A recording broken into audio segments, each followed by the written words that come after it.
he sees him holding his hand.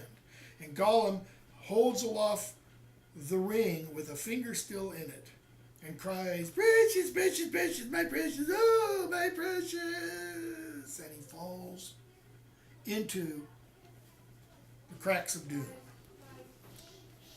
The ring is destroyed, the mountain starts to erupt, and notice what Frodo wants to do. Frodo wants to stop at that point. Frodo no longer has hope. Frodo thinks he is going to die. And in thinking he's going to die, Frodo just wants to give up. But Sam stops. He says, "Can we leave, Mr. Frodo? Can we go outside?" And so they go outside on the edge of the mountain. He says, maybe a little bit farther. And in doing so, they get rescued by Gwaihir, the Wind Lord. I want to skip the next couple of chapters. We see Aragorn get crowned. And then we come to the chapter, Many Partings, where the fellowship finally ultimately starts to break up. And we see Legolas and Gimli, they go off to the Glittering Caves and then to Fangorn. We see Aragorn and Arwen and such come up to a certain level. We see Galadriel and Elrond and such split off. And let's see here. Towards the very end of that chapter, they run into Saruman a couple of times. And then towards the end of the chapter, we see Gandalf and Merry, Pippin, Frodo, and Sam come to the Prancing Pony. And they find out that there are problems going on in the Shire. And on page 996, Gandalf tells them, "You have forgotten Saruman. He began to take an interest in the Shire before Mordor did." And Merry says, "Well, but we've got you with us, so things will soon be cleared up." And Gandalf replies, "I am with you at present, but soon I shall not be. I'm not coming to the Shire." And they're like, "What? But you're Gandalf the White. You can set everything right quickly." And Gandalf says, "You must settle its affairs yourselves. This is what you have been trained for. Do you not yet understand? My time is over. It is no longer my task to set things to rights, nor to help folk to do so. And as for you, my dear friends, you will need no help. You are grown up now." Now, what he's saying there when he says, that is what you have been trained for, he seems to be saying that all of the previous year's events have almost been designed to prepare the hobbits for this very reason, for the scouring of the Shire.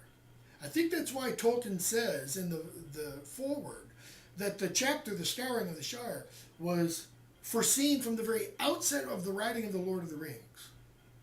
And what he seems to be saying there, or suggesting there, is that all of our experiences have a purpose.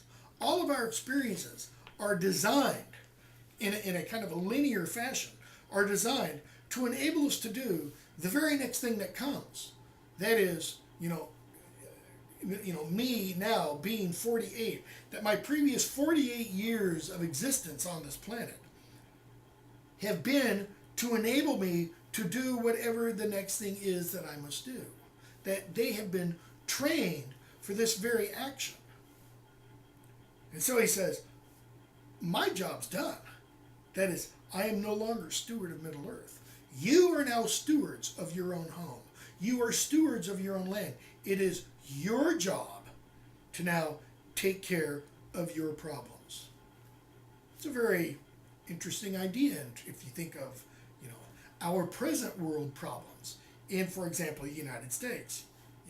The massive debt problem of the government, the massive debt problem of most Americans, credit card wise and such, the wrong direction that most Americans say our government is in, all those kinds of things. Tolkien seems to be saying, we have the solutions. We are able to solve those problems. It's what we've been trained for. It's what our backgrounds have led us to. And so he tells them he's going to go off and have a talk with Tom Bombadil. And so we see the chapter, The Scouring of the Shire, which I'm going to skip the battles and all those kinds of things and go to the very end. Even after Saruman attempts to kill Frodo, Frodo tells Sam, page 1019, "No, Sam, do not kill him even now. For he has not hurt me, and in any case, I do not wish him to be slain in this evil mood." More than that, though, Frodo says, "He was great once, of a noble kind that we should not dare to raise our hands against. He has fallen, and his cure beyond us, but I would still spare him in the hope that he may find it." You got to go all the way back to the Shadow of the Past and Gandalf's conversation with Frodo. Gandalf says that Gollum is not yet wholly ruined, and he hopes he may still find his cure. Personally, I think Gollum did. I think when Gollum bit the ring off Frodo, he was finding his cure. That was Gollum's redemption. Gollum knew if he ever touched the ring again, he would die. Gollum wanted to die, but in doing so, he wanted to die in a way that the ring would be destroyed. So it would not only be Gollum's cure. I don't have a lot to base that on, but that's just my heartfelt belief. Frodo is saying, "I hope for Saruman's cure." And Saruman says, "You have grown, halfling. You have grown very much. You are wise and cruel." Saruman sees Frodo's hope for his cure, or possibly even his redemption, as being cruel. It's as if Saruman wanted to die, but he can't take his own life. So who does? Wormtongue. Wormtongue kills Saruman. Wormtongue is killed by the others, and Saruman disappears. A couple of years go by, and what happens? Every October 6th, Frodo's shoulder hurts him where he was stabbed by the Nazgul. And every March, Frodo is sick from the bite from Shelob. And so he tells Sam that the Shire has been saved, but not for me. Page 1029. He tells Sam that you too will get to come from the Havens.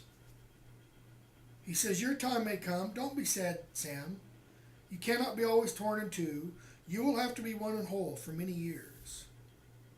Sam says, "But Mr. Frodo, I thought you were going to enjoy the Shire too for years and years." And Frodo says, "So I thought too once. But I've been too deeply hurt, Sam. I tried to save the Shire, and it has been saved, but not for me.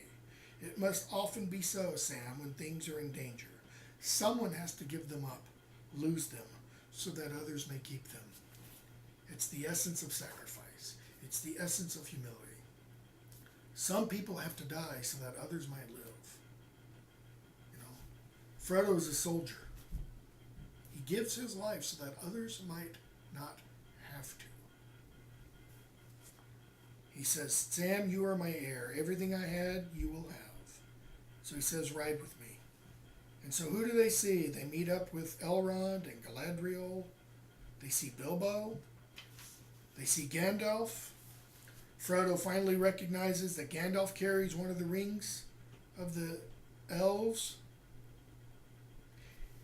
And when they get to the Grey Havens, Merry and Pippin show up. Because Gandalf called them, because he didn't think it would be well that Frodo would have to ride back from the Grey Havens all alone.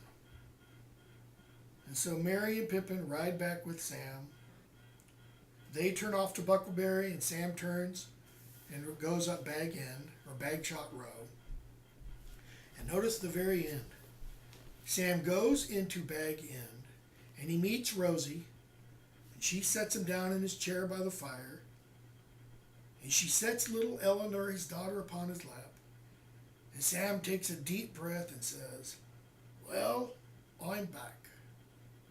Why? This is what Sam has always wanted, all of his life. He's wanted domestic happiness. Frodo says in some of his letters that Sam is kind of like the ordinary English Batman of World War One. And what he means by that is Sam is a common, ordinary Englishman who wants a simple life. What does that mean? He wants the affairs of the world to leave him alone. He wants to be free, to till his little garden, to control his little kingdom. You know, the old saying for every Englishman, his home is his castle. He wants his little castle. He wants his little life. He wants to be able to do what he does well. For Sam's case, to till his little plot of ground. Okay? Tolkien has that, I think, that idea set from the outset. Because Tolkien is going to set Sam up as the hero of the Lord of the Rings. Why? Sam doesn't want greatness. Sam doesn't desire power. Sam loves the earth. Sam loves life. Sam has very simple pleasures and very simple desires. Is Frodo a hero of the Lord of the Rings? Yes, of course he is. But Frodo couldn't have done what he did without Sam. That's what's important there. Frodo needs Sam.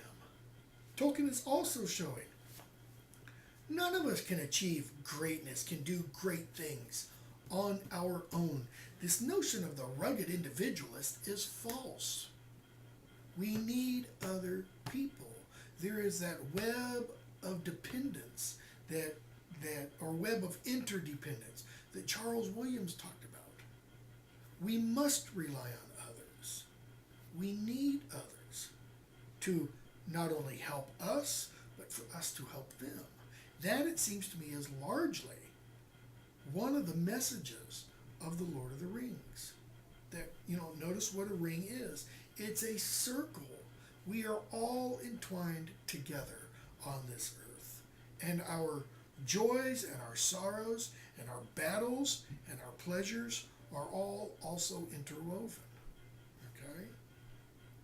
All right, we will stop there. I heartily encourage you to read the appendices. They do give additional information about characters that we hear alluded to here, but they also give additional information about what happens to some of these characters after The Lord of the Rings ends.